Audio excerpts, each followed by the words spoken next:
తెలిసి 'రోషన్ కనకాలకి' వచ్చినన్ని సినిమాలు, ఆ, 8 సినిమాల స్క్రిప్ట్లు మీరు విన్నట్టు, ఆ, అంటే మీరంటే మీ టీమో అవును. మీకు సంబంధించిన మనుషులో విన్నట్టు ఉమ్.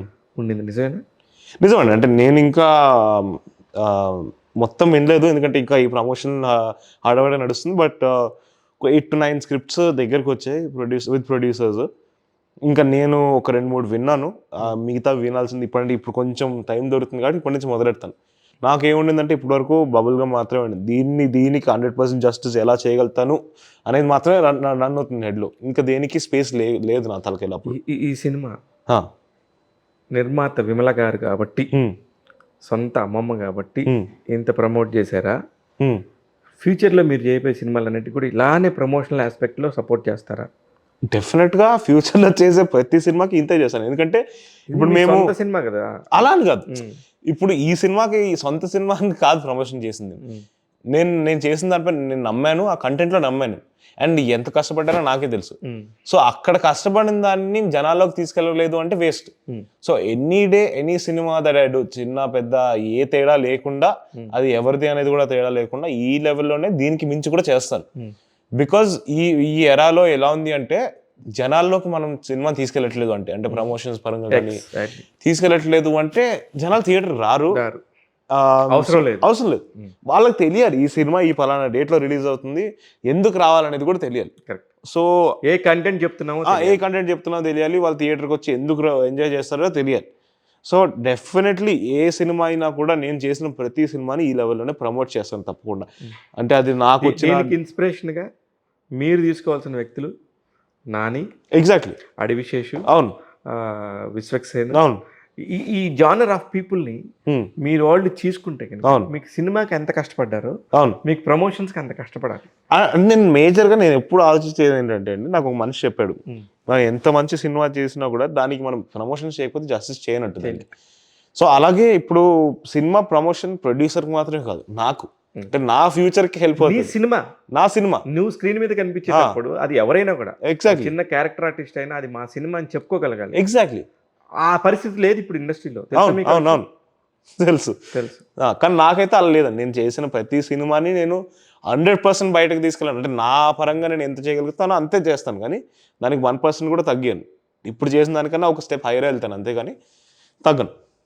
ఇది కేవలం సుమగారు కాబట్టి ప్రొడక్షన్ హౌస్, అంటే విమలాదేవి గారి ప్రొడక్షన్ హౌస్ కాబట్టి, మహేశ్వరి మూవీస్ కాబట్టి నీకు ఇన్ని ఫెసిలిటీస్ వచ్చాయి, ఇంత పెద్ద స్టెబిలిటీ గల గ్రౌండ్ ఎంత దొరికింది.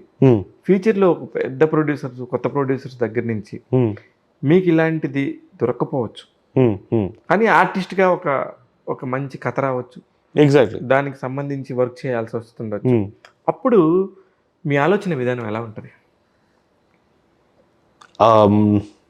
ఐ థింక్ ఏ ప్రొడ్యూసర్ అయినా ఎవరైనా డబ్బులు పెట్టేవాళ్ళు సినిమా హిట్ అవ్వాలి, డబ్బులు రిటర్న్ అవ్వాలనే ఆలోచనతోనే పెడతారు.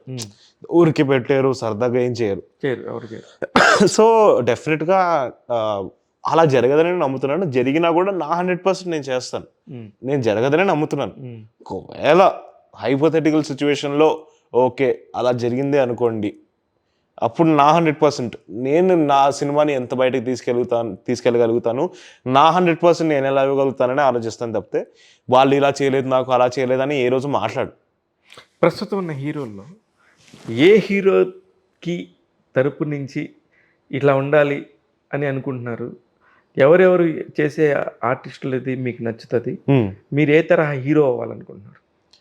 ఏ తరహా హీరో అంటే డెఫినెట్గా నాకు కూడా పెద్ద అంబిషన్సే ఉన్నాయి.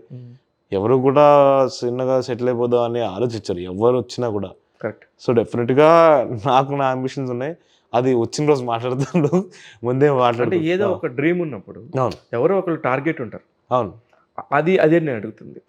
అంటే ఒక్కరంటూ లేరని టార్గెట్, నాకు చాలా మంది ఇన్స్పిరేషన్ ఉన్నారు. పలానా డైరెక్టర్స్తో చేయాలని. పలానా డైరెక్టర్స్ అంటే నాకు ఒక డైరెక్టర్ అంటే రాజమౌళి గారండి. అంటే నాకు ఆయన ఏ సినిమా కూడా, అంటే ఫస్ట్ నుంచి స్టూడెంట్ నెంబర్ 1 అయితే నాకు చిన్నప్పుడు బాగా గుర్తు. ఒక 150 సార్లు అరగదీసి అది ఒక సీడీ ఉండింది నా దగ్గర. దాన్ని ఇంకా అరగేంత వరకు చూసాను సినిమాని. అండ్ అలాగే ఆయన తీసిన ప్రతి సినిమా, ఏ సినిమా అయినా అవ్వచ్చు, ఒక్క సినిమా కూడా ఇప్పటివరకు డిసప్పాయింట్ చేయలేదు. ఈ చేయరు కూడా నమ్మకం నాకుంది. కుదిరితే ఆయనకి కుదిరితే ఆయనతో ఒక సినిమా చేయాలని నాకు కోరిక ఉంది. సో డెఫినెట్గా దానికి తగ్గట్టు నేను నా వర్క్ నేను చేసుకుంటాను. సో ఆ డైరెక్టర్ పరంగా అయితే ఆయనతో వర్క్ చేయాలని నాకు చాలా చాలా పెద్ద కోరిక ఉంది. లేదు ఎన్ని గట్టిగా వింటారు. భగవంతుడు తదాస్తు అంటాడు. ఖచ్చితంగా ఏం ప్రాబ్లం లేదు. ఇంకా ఇప్పుడే entering in to the school, film school అంతే, ఏం కాదు. స్క్రీన్ స్కూల్ ఇప్పుడు ఇది. ఫిలిం స్కూల్ అయిపోయింది నీకు, ఇప్పుడు స్క్రీన్ స్కూల్. నేను నీకు పేరు పెట్టా తెలుసా, hybrid star. Okay. Hybrid star అంటే కేరళ, హైదరాబాద్, ఫిల్మ్ ఇండస్ట్రీ, చెన్నై, వీటన్నిటిని మిక్సీలో వేసి కుమ్మితే నువ్వు వచ్చావు బయట. అయ్యో